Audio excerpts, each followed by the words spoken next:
this dude is taking me places.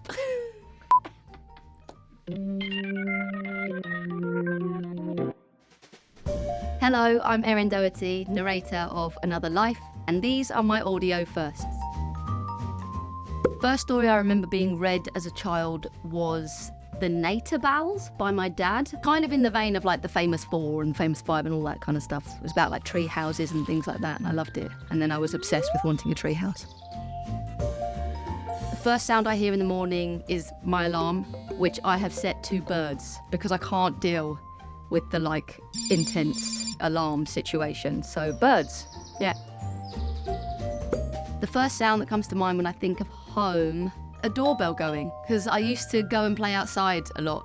And then me and my sister had like a specific ring that we do, and it was ding dong, ding dong, ding a ding a ding dong, and so we'd know that it was each other.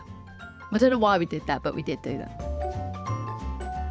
The first actor I really admired, hands down, Meryl Streep. My dad is big into film. He'd get all the DVDs and he'd be like, go watch this person. So when he gave me Meryl, I was like, oh, okay. And I literally just am obsessed.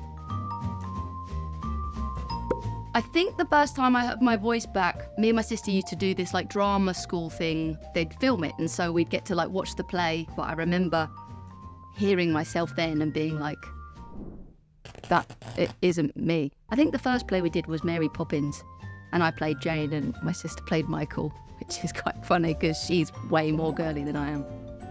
So she hated it. Yeah, sorry, Grace.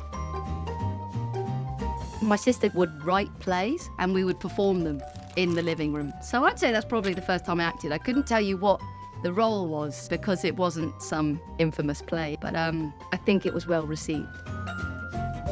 The first time I knew a character was right for me, I think I played Peter Pan. It was the perfect combination of my personal joy of loving acting and the joy in that character that I was like, oh wow, I didn't need to act. I was genuinely just so buzzed. And from that moment on, it kind of impacted the roles that I would choose. I got my first theatre job straight out of drama school at Bristol called Pink Mist, and it was on at the Bristol Old Vic. So for me, that's probably it, is getting that role and just being over the moon. The first time I knew I wanted to be an actor, I don't really remember a day when I didn't. My mum and my dad put me and my sister into drama club when I was 4 and she was 6, so it was kind of just part of my life for so long. I kind of always had in the back of my mind that I was going to try and go to drama school, and then it just took off from there.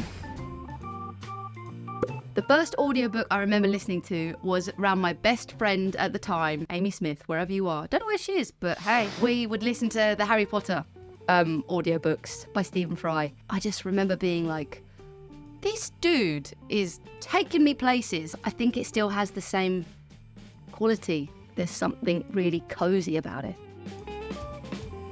My first reaction when I read the book, I just remember wanting to keep finding out what was going to happen. And I also really connected with the character, so I wanted to see what I could bring to the recording of it.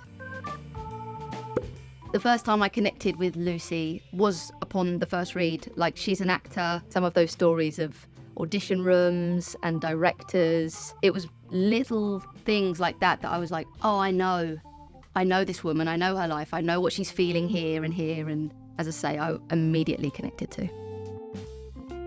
The first 5 words I think of to describe Another Life would be infatuation, self-doubt, friends, aspirations, and truth.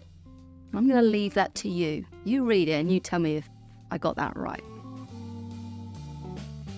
The first thing I do when I finish recording an audiobook is give the director a massive hug, and the sound designer. So that's really, really special to be like, yeah, we made something. I'll probably go home and have a bar of chocolate or something. I love chocolate so much, but it does kind of, sorry for the graphic details, but it kind of makes you a bit claggy. So I don't do it when I'm recording. So I'm like, yes, go me. Well, thank you very much. Thank you. I had such a good time. I'm Erin Doherty, narrator of Another Life, and you can listen now on Audible.